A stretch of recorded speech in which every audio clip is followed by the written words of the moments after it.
무릎 주름과 팔꿈치 주름으로 고민하는 분들, 이번 영상 주의 깊게 봐주세요.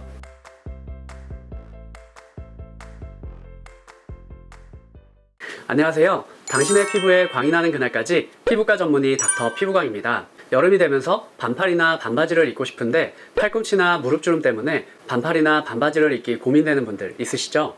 해외에서는 팔꿈치나 무릎 주름에 대한 관심도 꽤 많아서 이 부위들에 대한 시술도 많이 이루어지고 있는데요. 국내에서는 비교적 관심이 덜하다가 최근 점차 팔꿈치와 무릎 주름에 대한 관심이 높아지고 있는 추세로 문의가 과거보다 점차 늘고 있습니다. 이번 영상에서는 팔꿈치와 무릎 주름이 왜 생기는지, 그리고 관리 방법에 대해서 말씀드리고 홈케어만으로 관리가 힘들 때 병원에서 개선이 가능한지 알아보겠습니다. 네, 이렇게 주름이 심해지는 이유, 첫 번째는 노화입니다. 우리 인체에는 피부의 아래층에 조직들을 연결해주고 지지해주는 조직이 있는데요. 나이가 들면서 노화가 진행되면 이런 지지해주는 조직들이 느슨해지면서 아래로 축 처지게 됩니다. 또 피부층과 그 아래층의 콜라겐과 엘라스틴 등 섬유들이 감소하면서 주름이 생기게 됩니다. 또 두 번째는 자외선에 의한 광노화입니다. 무릎은 반바지나 치마 등을 입을 때 노출이 되기가 쉽고, 또 팔꿈치는 반팔을 입을 때 노출되기가 쉬운 부위로 자외선에 노출이 많이 되는 부위입니다. 우리 피부는 자외선에 노출되게 되면 광노화라고 해서 피부 아래층의 섬유층들의 변성이 생기고 피부가 노화가 됩니다. 그래서 무릎과 팔꿈치에 주름이 심해질 수 있습니다.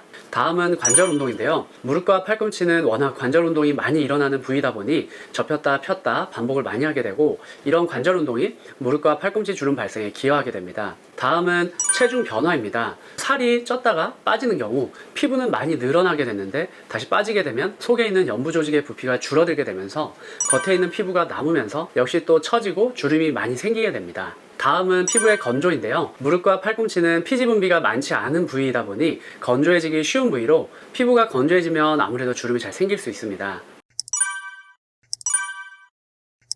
자, 다음은 병원에 내원하지 않고 홈케어로 무릎 주름과 팔꿈치 주름을 예방하고 관리하는 방법을 알려드릴게요. 홈케어 방법을 생각하실 때 그냥 얼굴 피부를 관리하듯이 관리하면 된다 라고 생각하시면 관리가 쉽습니다. 첫 번째는 자외선 차단입니다. 앞서 말씀드린 것처럼 피부가 자외선에 노출되면 광노화가 되면서 주름이 심해지기 때문에 우리가 얼굴에 자외선 차단제를 열심히 바르는 것처럼 무릎과 팔꿈치에도 자외선 차단제를 열심히 발라주세요. 다음은 보습입니다. 피부가 건조하면 노화가 촉진되고 주름이 심해질 수 있기 때문에 얼굴 보습을 잘 해주듯이 무릎과 팔꿈치도 보습을 잘 해주시는 것이 좋습니다. 다음은 적절한 체중 유지입니다. 체중이 늘었다 빠졌다 하게 되면 체중이 느는 과정에서 피부가 늘어났다가 빠지는 과정에서 피부가 남으면서 주름이 많이 발생할 수 있기 때문에 체중이 쪘다 빠졌다 하는 것은 좋지 않습니다. 그래서 적절한 체중을 유지해 주시는 것이 좋습니다. 다음은 레티노이드 크림 바르기입니다. 얼굴 피부의 노화를 예방하기 위해서 스티바나 디페린처럼 레티노이드 크림을 바르는 분들 있는데요. 마찬가지로 무릎과 팔꿈치에도 이런 레티노이드 크림을 발라주세요. 콜라겐 생성을 촉진해서 주름을 예방하는 데 도움이 됩니다. 자, 이제 다음으로는 무릎과 팔꿈치 주름의 치료 방법에 대해서 말씀드릴게요. 무릎과 팔꿈치 주름으로 수술을 고려하는 분들도 있는데요. 수술을 하실 경우 관절의 위쪽 어느 부분에서 조직을 절개하고 남는 조직을 잘라낸 후에 위로 당겨서 다시 꿰매주게 됩니다. 그래서 다시 꿰맬 때 흉터를 잘 보이지 않기 위해서 아무래도 접히거나 흉터가 잘 안 보이는 부위에 꿰매긴 하지만, 그래도 아무리 흉터를 잘 숨기려고 해도 흉터가 생기는 것을 막을 수는 없습니다. 또 수술하면 아무래도 회복에 걸리는 시간도 길기 때문에 저는 가능하면 수술적인 치료 방법은 최후에 생각하는 것이 좋다고 생각하고 있습니다. 그래서 이런 경우에 비수술적인 시술 방법들을 이용해서 치료를 먼저 시도해 보시는 것을 추천드립니다. 이런 경우 고주파나 초음파 에너지를 이용해서 피부의 타이트닝을 유도하고 또 새로운 콜라겐 섬유의 합성을 촉진하는 시술들을 먼저 받아보실 것을 추천해 드립니다. 또 경우에 따라 필러나 볼륨을 회복시키는 데 도움이 되는 시술들이 효과가 좋은 경우가 있기 때문에 수술 이외에도 이러한 초음파나 고주파 리프팅, 그리고 필러나 볼륨 회복에 도움이 되는 콜라겐 부스터 등의 시술을 먼저 고려해 보시는 것을 추천드립니다.